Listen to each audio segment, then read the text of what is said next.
If you give an unelected board a subpoena power, what you have essentially done is you've set up a second grand jury. So we already have a grand jury.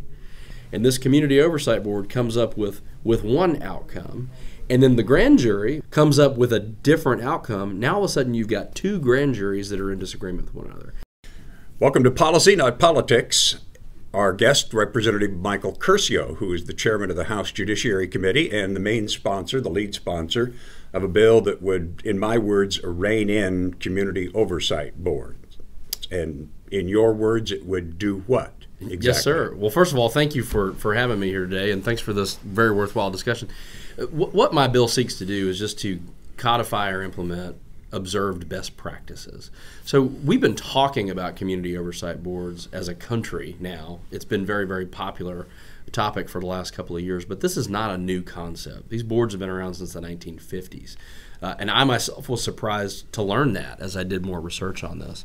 And so the way this bill came about was that as they were in the news more and more, questions started coming into my office from constituents, from fellow members about, hey, you know, do we need to look at this issue as a state? And so I asked a very simple question, which was, what does our current code say about community oversight boards? They've been around since the 1950s, so surely we've got some mention of them somewhere in the Tennessee code. Come to find out, we do not. Nothing. Nothing. In all of the state code. That's correct. So these were all city creations with no state oversight. That's exactly right. And so I said, okay, what makes a good board? What do other regulations look like?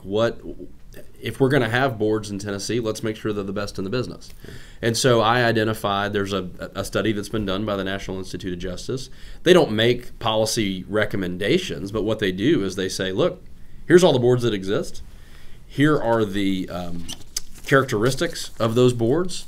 Here's things that have worked really well. Here's things that have worked not so well. And here's some things that you want to avoid, some pitfalls.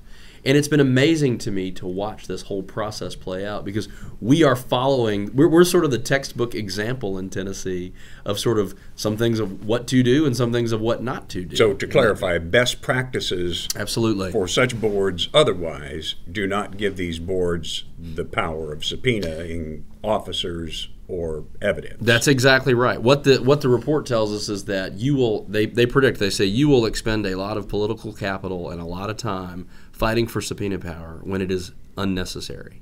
It actually undermines, and this is my opinion, this actually undermines the stated goal of the board. So if you're a police officer and I subpoena you as this board, you'd come forward and you would absolutely plead the fifth and not speak, and you'd be under your constitutional rights to do so. If you're not subpoenaed and your employer, the chief, tells you to go and talk to the board, as they always do, then you're protected by something called garrity. And garrity is a right that's afforded to law enforcement that says you cannot be criminally prosecuted for anything that you say. It's sort of the inverse of the Miranda rights that we all hear on TV, right? So garrity provisions would protect them. They would be able to speak freely about what happened. And this Community Oversight Board could actually get to the bottom of, so to speak, this incident that occurred. And they would be much more effective in their job, which is why even in places like Knoxville, where their board has subpoena power, they've never used it in 20 years. In fact, their police chief, who has been great to work with on this issue, and she and I have had very productive conversations, but she came in committee and testified herself and said, actually, when this whole conversation came up, I had to go back and read our own statute. I didn't realize that we had subpoena power because we've never used it. Are you concerned specifically about the Nashville board and even more, a little deeper down, the makeup of the Nashville board? Well, in terms of what they might use these powers for. Yes. So what we sought to do, and of course Nashville did this most recently, so it's top of mind for everybody.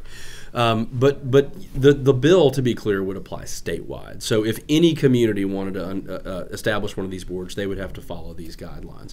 But yes, we do have some provisions in the bill that say we don't want you to discriminate based on employment history, on demographics, so that the board can be as open as possible. want the concept of quotas coming up on any of these boards, okay? Yeah. So we want to make sure that they represent the community that they The critics from the board say this is just fear-mongering, that you're trying to make the police afraid of this citizen oversight board. Not at all. And I can say we've had, again, very healthy, engaged discussions with members of law enforcement in communities where these boards exist. And that, again, is part of how we all arrive at what these observed best practices are. So they can work well. They just need to be put in their proper category and to run effectively. For example, I had another member suggest to me, said, Michael, thank you for running this bill, because if you give an unelected board a subpoena power, what you have essentially done is you've set up a second grand jury. So we already have a grand jury.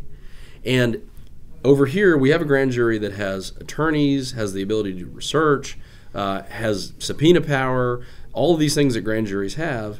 And then over here, we're going to create this community oversight board, which is unelected and doesn't have the attorneys, the research power, and so forth. But if we give them subpoena power, and this community oversight board comes up with one outcome, and then the grand jury, which is far more capable, you would think, of doing the research and making sure that they're following best practices and so forth, comes up with a different outcome. Now all of a sudden you've got two grand juries that are in disagreement with one another.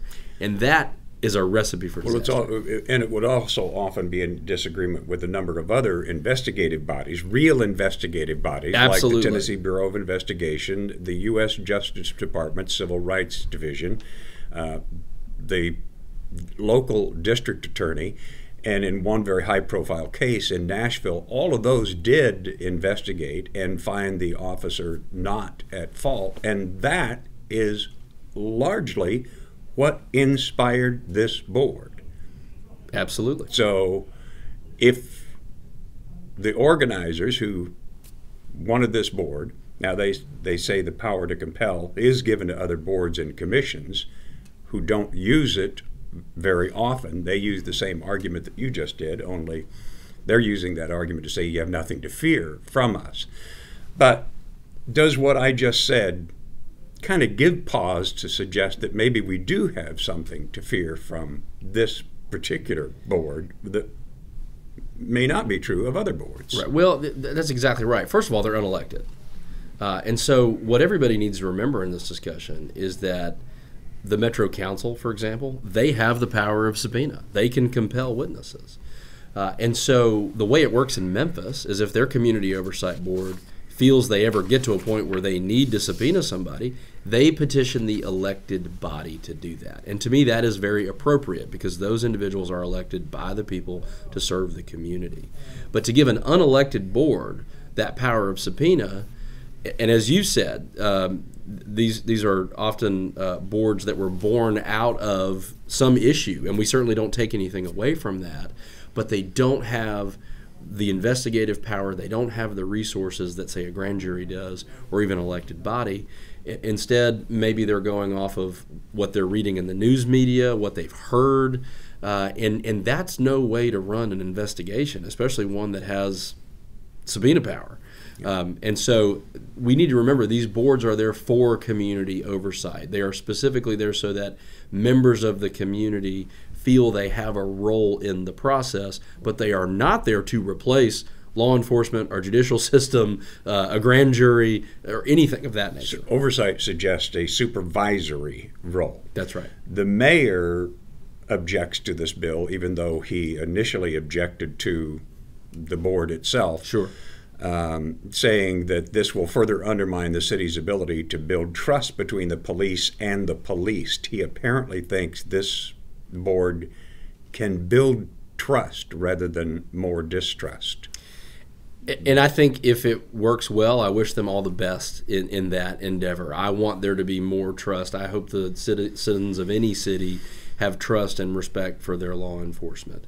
At the same time, we need everyone to be innocent until proven guilty, whether that is a person who's been arrested or a law enforcement officer. Talking about building mistrust, again, I would reference the National Institute of Justice report on these community oversight boards. They actually predict in there that, as I mentioned earlier, that if you fight for this subpoena power, all you are doing is undermining that relationship that you already have with law enforcement, and you're sending them that large message that we don't trust you, we don't think the grand jury is doing their job, we don't think members of law enforcement are doing their job, so we're going to create this kind of third way around, this extra tribunal, if you will, that can run roughshod over you. If this does pass, and it's looking like it will, it has a lot of sponsors and I think a lot of support in a largely Republican General Assembly, and the governor supports it as well. Yes, sir. If it does, do you expect it to be challenged in the court system? I do not. No, I don't anticipate that at all. Okay. And if it were, would you have any fear that it could withstand constitutional scrutiny from our state courts? Oh, I certainly think so. I mean, just creating standards. Again, we're not getting into a lot of minutia of local control and so forth, of how many people can serve on the board or how they go about selecting them and so forth. I mean, we're really leaving all of that up to local control. What we're saying is we're just creating some guardrails. We just don't need to get outside of this boundary. Chairman Curcio, thank you. Thanks for joining us on Policy, Not Politics. Yes, sir. Appreciate Thank you it. for your interest.